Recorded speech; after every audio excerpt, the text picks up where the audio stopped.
Sathya சாட்ல drawing பண்ணிட்டு இருக்க நீலா வரதை பார்த்துட்டு சாட்டை ஓரமா வச்சுட்டு புக் எடுத்து படிக்கிற மாதிரி உட்கார நீலா சத்யா கிட்ட வந்து, நான் உனக்கு என்ன குறை வச்சேன், எதுக்கு நீ ஸ்கூல்ல கட் அடிச்சுட்டு அவரை பார்க்க போனேன்னு திட்ட சத்யா அதுக்கு நீலா கிட்ட, படிக்கிறப்ப இப்படி வந்து டிஸ்டர்ப் பண்ணினா எப்படிமா படிக்க முடியும், அப்புறம் மார்க் கம்மியா வந்துச்சுன்னா நீ தானே நீ கேள்வி கேட்பேன்னு சத்யா கேட்டுட்டு, உனக்கு தான் ஆஃபீஸ்க்கு டைம் ஆயிடுச்சுல போய் கிளம்புன்னு சொல்ல நீலா டைமை பார்த்துட்டு ஐயோ டைம் ஆயிடுச்சுன்னு கிளம்ப போக சத்யா ஆல்ரெடி சாட்ல வரைஞ்சிட்டு இருந்த சத்யாவும் அவங்க அம்மா அப்பாவும் இருக்க மாதிரி இருக்க டிராயிங்கை கம்ப்ளீட் பண்ணிட்டு அதுக்கு மிஷன் மேடுன்னு பேர் வச்சுட்டு முரளிக்கு கால் பண்ணி, அங்கிள் நான் உங்களே லலிதா ஆண்டியும் உடனே பார்க்கணும், நீங்க வந்து என்ன பிக்கப் பண்ணிட்டு போங்கன்னு சொல்றா. முரளியும் சத்யாவை பிக்கப் பண்ணிட்டு லலிதா ஆஃபீஸ்க்கு போக லலிதா முரளியை பார்த்துட்டு, நீ எதுக்கு இங்கே வந்த, நீ ஒழுங்கா இங்கிருந்து போயிரு, இல்லைன்னா நான் போலீஸை கூப்பிடுவேன், உன்ன மாதிரி டுபாக்கூர் போலீஸ் இல்ல ஒரிஜினல் போலீஸை கூப்பிடுவேன்னு சொல்ல முரளி நம்ம டுபாக்கூர்னு கண்டுபிடிச்சிட்டாலும் நினைச்சு பயந்து, யார் டுபாக்கூர், என்னை பார்த்தா உனக்கு டுபாக்கூர் மாதிரி தெரியுதா அப்படின்னு கேட்க அதுக்கு லலிதா, இப்போ ஏன் நீ பதட்டப்படுற, உன்னை விட மேலதிகாரியை கூப்பிடுவேன்னு தான் சொன்னேன் அப்படின்னு சொல்றாங்க. அடுத்து முரளி லலிதா கிட்ட, நான் ஒன்றும் பதட்டம்லாம் படலை, அப்புறம் நானா இங்கெல்லாம் வரல, உன்னை பார்க்க ஒரு சின்ன கிளைண்ட் வந்திருக்காங்கன்னு சொல்லிட்டு சத்யாவை காட்ட சத்யா லலிதா கிட்டையும் முரளிக்கிட்டையும்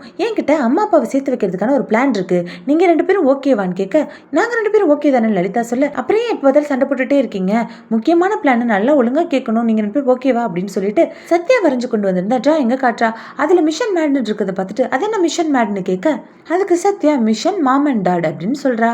என்ன பிளான்னு முரளி கேட்க அதுக்கு சத்யா, ஸ்டேஷன்ல அப்பாவோட ரூம்ல அம்மாவும் அப்பாவும் கல்யாணம் பண்ணிக்கிட்டு ஒரு போட்டோ இருந்துச்சு, எங்க வீட்டுல இந்த மாதிரி எந்த போட்டோவும் இல்ல, எனக்கு அந்த போட்டோவோட ஒரு காப்பி வேணும், நான் அதை அம்மா கண்ணில் படுற மாதிரி வச்சேன்னா நிச்சயமா அம்மாக்கு பழசுலாம் ஞாபகம் வரும், அப்ப அம்மாவும் அப்பாவும் சேர்ந்துருவாங்கன்னு சத்யா சொல்றா. எனக்கு அந்த ஒரு போட்டோ மட்டும் காப்பி போட்டு கொடுங்கன்னு முரளி கிட்ட சத்யா கேட்டுட்டு, நான் என் ஃப்ரெண்டோட சேர்ந்து குரூப் ஸ்டடி பண்ண போறதா தான் அம்மாட்ட சொல்லிட்டு பெர்மிஷன் வாங்கிட்டு வந்திருக்கேன், இன்னும் கொஞ்ச நேரத்துல அம்மா எனக்கு கால் பண்ணுவாங்க, அதுக்குள்ள நான் என் ஃப்ரெண்டோட வீட்டுக்கு போகணும், இல்லைன்னா நான் என் அம்மா கிட்ட வசமா மாட்டிப்பேன்னு லலிதா கிட்டே முரளி கிட்டேயும் சத்யா சொல்றா. அடுத்து போலீஸ் ஸ்டேஷன்ல எல்லாரும் சாப்பிட்டுட்டு இருக்க ஜீவா யாராத்துக்கு கொண்டு வந்துட்டு ஸ்வென்சிக்காக சாப்பிடாம வெயிட் பண்ணிட்டு இருக்க ஸ்வென்சி அங்க சிரிச்ச முகத்தோட வர ஸ்வென்சியை பார்த்துட்டு, இனியா என்ன சிரிச்ச முகத்தோட வந்திருக்க, மாப்பிள்ளை பிடிச்சிருக்கான்னு கேட்க அதுக்கு ஸ்வென்சி, பிடிச்சிருக்குன்னு இல்ல பட் ஓகே அப்படின்னு சொல்றாங்க. அதை கேட்டுட்டு ஜீவா கோவப்பட அப்புறம் பேச்சை மாத்துறதுக்காக ஸ்வென்சி கிட்ட, இந்த ஸ்வென்சி உனக்கு பிடிச்ச யாராத்துக்குன்னு கொடுக்க ஸ்வென்சி, இல்ல நான் சாப்பிட்டுட்டு வந்துட்டேன் நீயே சாப்பிடுன்னு சொல்றாங்க. இந்த என் சாப்பாடு கொஞ்சம் ஷேர் பண்ணிக்கோ இனியா ஸ்வென்சி கிட்ட கேட்க ஸ்வென்சி, இல்ல வேண்டாம், நைட்டு நானும் அவரும் டின்னர் போறோம், எனக்காக அவர் பஃபே புக் பண்ணிருக்காருன்னு சொல்ல, ஓ என்ன இப்பவே அவர் இவரின் மரியாதைலாம் பலமா கொடுக்குற, அவ்வளவு பிடிச்சிருக்கான்னு இனியா ஸ்வென்சி உங்களுக்கு.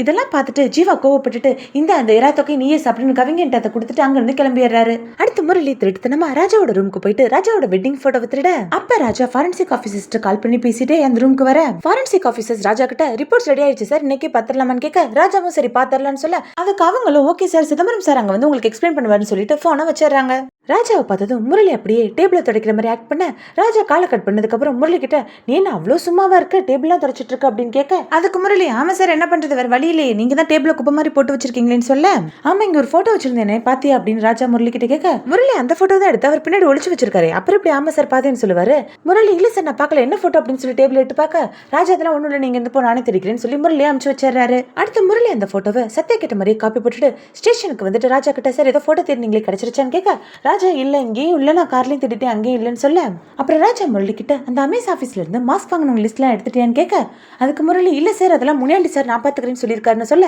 ராஜா உடனே, என்னது முனியாண்டி ஸ்டேஷனை விட்டு வெளியெல்லாம் போய் வேலை பாக்குறாரா, என்னடா இது உலக அதிசயத்துல 8வது அதிசயமா இருக்குது அப்படின்னு சொல்றாரு. மனுஷன் ஸ்டேஷனை விட்டு நகராம ஸ்டேஷனுக்குள்ளேயே இருந்திருக்காரு, தன்னோட பையன் இப்ப அக்யூஸ்ட்னு தெரிஞ்சதுக்கு அப்புறம் அவனை காப்பாத்தணுங்கிறதுக்காக இல்லாத தில்லாலங்கடி வேலை எல்லாம் பாக்குறாரு. முரளி அந்த கேப்ல போட்டோ கீழே போட்டுட்டு முரளி ராஜா கிட்ட, சார் கீழே ஏதோ போட்டோ இருக்க மாதிரி இருக்கு பாருங்க அப்படின்னு சொல்ல ராஜாவும் கீழே பார்க்க அங்க அவங்களோட வெட்டிங் போட்டோ இருக்கு. ராஜா அந்த போட்டோ எடுக்க முரளி, எங்க சார் அந்த போட்டோவை காட்டுங்க அப்படின்னு சொல்லி போட்டோ வெட்டி பார்க்க ராஜா முரளி கிட்ட, வந்த வேலை முடிஞ்சிருச்சுல போயிட்டே இரு அப்படின்னு சொல்லி முரளியை துரத்தி விட்டுறாரு. போகும்போது முரளி ராஜா கிட்ட, பாருங்க என் தயவு இல்லாம உங்களால ஒரு சின்ன விஷயத்தை கூட கண்டுபிடிக்க முடியல, இதே முரளி மாதிரி ராஜா முரளி போல அப்படின்னு சொல்லிட்டே போறாரு. நீலா கூட இந்த அளவுக்கு புலம்பி இருக்க மாட்டாங்க போல, முரளி தான் ரொம்ப ஃபீல் பண்றாரு. அடுத்து முரளி முனியாண்டி கிட்ட போய், சார் இந்த அமேசி லிஸ்ட் கிடைச்சிச்சு அப்படின்னு கேட்க அதுக்கு முனியாண்டி, நேற்று 2-3 மணி நேரமா நான் அந்த ஆஃபீஸ்ல தான் உட்காந்துருந்தேன், அவங்களும் நல்ல லிஸ்ட்லாம் செக் பண்ணி பார்த்துட்டு எந்த மாஸ்க்கும் இங்க மதுரை மாவட்டத்துல டெலிவரி பண்ணலன்னு சொல்லிட்டாங்க, அதெல்லாம் பெரிய பெரிய சிட்டில தான் டெலிவர் ஆகுமான்னு சொல்லிடுறாரு. இப்படி பொய் சொல்ல ஆரம்பிச்சதுல இருந்தே முனியாண்டியால முரளியோட கண்ணை பார்த்து பேசவே முடியல, அவர் கீழே குனிஞ்சே தான் பேசிட்டு இருக்காரு. ஒரு தப்ப மறைக்க அடுத்தடுத்து தப்புகளா பண்ணிட்டே போயிட்டு இருக்காங்க.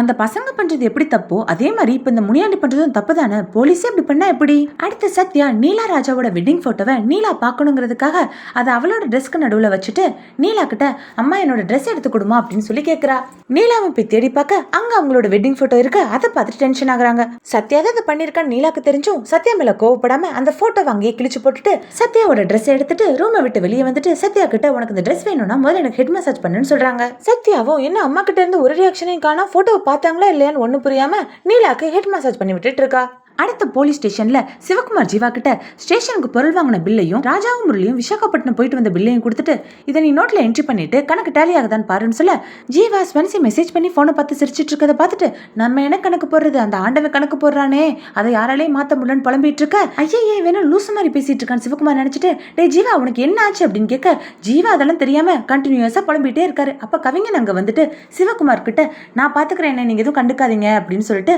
ஜீவா அங்க இருந்து வெளியே கூப்பிட்டு போயிடுறாரு. கவிஞன் ஜீவா கிட்ட உன்னோட லவ் நீ ஸ்வன்சி கிட்ட சொல்லணும், ஸ்வன்சியை தவிர மத்த எல்லாத்துக்கும் சொல்லி ஒரு பிரயோஜனமும் இல்லைன்னு சொல்ல ஜீவா கவிஞன் கிட்ட எனக்கு எப்படி சொல்றதுன்னு தெரியலையே, நான் ஒண்ணு பண்றேன், நான் காதல் கவிதையை எழுதி கொடுத்துறேன்னு சொல்ல கவிஞன் என்னது கவிதையா, சரி எழுதுன்னு சொல்ல ஜீவா அதுக்கு எனக்கு தான் கவிதை எழுத தெரியாதுன்னு சொல்லிட்டு நான் ஸ்வன்சியை எவ்வளவு லவ் பண்றேங்கிறத உங்ககிட்ட வர்ணிச்சு சொல்வேனா, நீ அதை அப்படியே கவிதையா எழுதி தருவியா, உன் கவிதையை படிச்சதும் அதுல மயங்கி ஸ்வன்சி என்ன லவ் பண்ண, நாங்க 2 பேரும் கல்யாணம் பண்ண, எங்களுக்கு 2 குழந்தை பிறக்க, அவங்களுக்கு நான் உன் பேரை வைக்கணும் ஜீவா கற்பனை கொட்டையை கட்டிட்டு இருக்கப்பவே கவிஞன் அங்க இருந்து போயிடுறாரு. தலைநகரம் படத்துல வடிவேலு கதை சொல்ல ஆரம்பிச்சதுமே எல்லாரும் போயிடுற மாதிரி இங்க ஜீவா தன்னோட கற்பனை கதையை சொல்ல ஆரம்பிச்சதுமே அங்க கவிஞன் போயிடுறாரு. ஜீவா தான் எதுவுமே தெரியாம தனியா கதை சொல்லிட்டு இருக்காரு. அடுத்து ஃபாரன்சிக் ஆபீசர் சிதம்பரமும் அருணும் ஸ்டேஷனுக்கு வர ராஜா ஏதாவது லீட் கிடைச்சிச்சான்னு கேட்க அதுக்கு அருண் சார் இந்த ஹேண்ட் ரைட்டிங்ல எனக்கு ரொம்ப நடுக்கம் தெரியுது, ஒவ்வொரு ஃபாண்ட்டும் ஒவ்வொரு சைஸ்ல இருக்கு, ரொம்ப வேகமா வேற எழுதியிருக்காங்க, ஹேண்டோட பிரஷர் இங்கோட பிரஷர்னு ஒவ்வொன்றும் ஒவ்வொரு எழுத்துக்கும் மாறி மாறி இருக்கு, இதுல இருந்து எனக்கு 3 விஷயம் தெரிஞ்சிருக்கு. 1 இதை எழுதினவன் 20 இருந்து 22 வயசுக்குள்ளதான் இருக்கணும்,